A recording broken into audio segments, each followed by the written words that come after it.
Bienvenue à tous, nous entamons un nouvel épisode de notre to-do list des retraites. C'est le 8e en compagnie de notre partenaire Air Conseil et j'ai le plaisir de retrouver Bastien Urbain. Bonjour Bastien. Bonjour Olivier. On va se plonger aujourd'hui dans un des éléments de complexité qui font le charme du système de retraite français.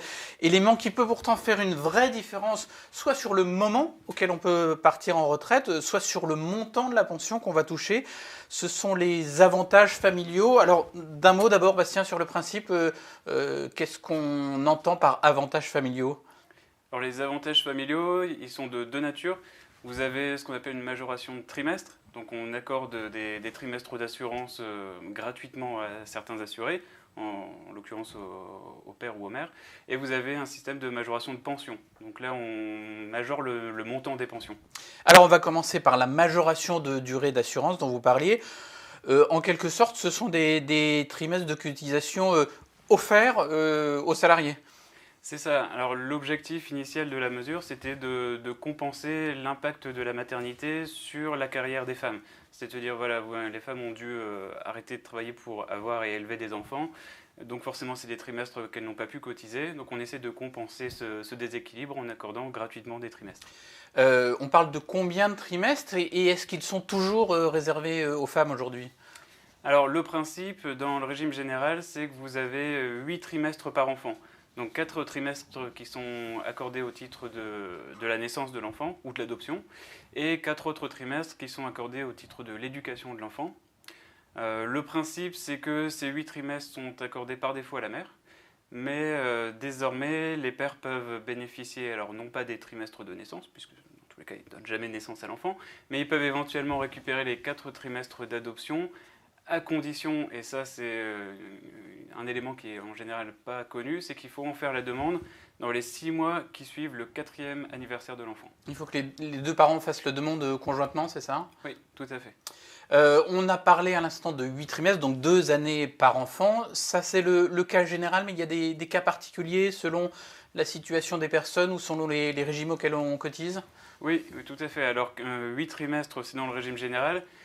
Vous avez des régimes qui sont un peu moins généreux, en l'occurrence le régime des fonctionnaires, où là c'est 4 trimestres par enfant pour les enfants qui sont nés avant 2004, et pour les enfants qui sont nés à partir de 2004, on passe seulement à 2 trimestres par enfant. D'accord. Également des modulations en fonction, je disais, de la situation de l'assuré, notamment en cas de handicap ?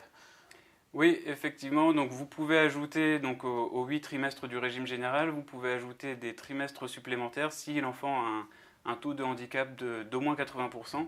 Et ça peut aller jusqu'à 8 trimestres maximum par enfant handicapé, donc 16 trimestres par enfant handicapé. Alors, autre type d'avantage familial qu'on évoquait en commençant, la majoration de pension. De quoi s'agit-il cette fois-ci ? Alors là, c'est le fait d'avoir eu 3 enfants ou plus qui donne droit à la fois au père et à la mère à une majoration de pension de 10%. 10% dans le régime général, en tout cas dans le régime de base des salariés.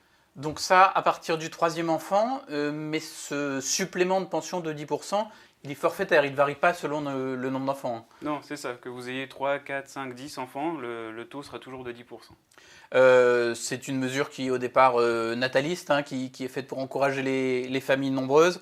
Un petit point de vigilance, je crois que vous tenez à souligner. Les caisses de retraite sont toujours pas bien au courant du nombre d'enfants qu'on a eu tout simplement, donc il faut bien veiller quand on complète ces dossiers à remplir tout ça. Oui, c'est ça. Alors, c'est un point de vigilance qu'il faut avoir au moment où vous recevez votre relevé de situation. Donc, vous avez le récapitulatif des trimestres validés sur votre carrière, mais généralement, les trimestres d'enfants ne sont pas compris dedans, tout simplement parce que les caisses ne le savent pas forcément. Donc, il faut savoir que quand on vous dit qu'à 62 ans, vous aurez tel nombre de trimestres, ce nombre n'est pas forcément le bon parce qu'il manque les trimestres de majoration pour enfants. Donc, on a souvent des bonnes surprises au final. Effectivement. On passe à un autre point maintenant, autre chose, les pensions de réversion. Alors ça, c'est en général assez connu. Vous allez quand même nous rappeler qui ça concerne et pourquoi ce mécanisme existe ? Alors le principe de la réversion, c'est que quand vous avez un couple et que l'un des deux assurés, l'un des deux membres du couple décède, le conjoint survivant a droit à une pension de réversion, donc c'est une fraction de la pension de retraite dont bénéficiait ou dont aurait pu bénéficier l'assuré décédé. Alors, 3 questions pour être très précis sur ce sujet. Première question, d'abord, tout simplement, à combien elle s'élève cette pension de réversion? Alors ça dépend des régimes, le taux n'est pas le même en fonction des régimes. Dans le régime de base des salariés, le taux est de 54%, donc 54% de la pension dont bénéficiait l'assuré décédé. Dans le régime complémentaire, on passe à 60%. Donc voilà, il y a des petites fluctuations d'un régime à l'autre. Est-ce que tous les veufs, et en l'occurrence toutes les veuves, hein, puisqu'il y a plus souvent des femmes que des hommes, est-ce que tous y ont droit, quel que soit leur revenu, à cette pension de réversion? Alors là encore, ça va dépendre du régime. Dans le régime de base, toujours des salariés, l'idée de la pension de réversion, c'est d'en faire un mécanisme de solidarité. Donc à savoir que la pension n'est due qu'aux couples dont les revenus ne dépassent pas un certain montant. En tout cas aux couples, aux conjoints survivants dont les revenus personnels ne dépassent pas un certain montant. Donc là actuellement, on est à un peu plus de 21 000 euros bruts par mois. Donc si le conjoint survivant gagne plus de 21 000 euros bruts par an, pardon, pas par mois, par an, sa pension de réversion est réduite, voire complètement annulée. Mais dans d'autres régimes, comme dans le régime complémentaire Agirc-Arrco, il n'y a pas cette condition de ressources. Donc même si on a des pensions relativement élevées par soi-même, on peut toucher au régime complémentaire une pension de réversion. Troisième et dernière question, comment ça se passe pour les personnes qui ont vécu soit en concubinage mais sans être mariées, soit pour les personnes qui ont été pacsées? Est-ce que pour elles, ou pour celles qui ont divorcé également, il y a la possibilité de toucher une pension de réversion?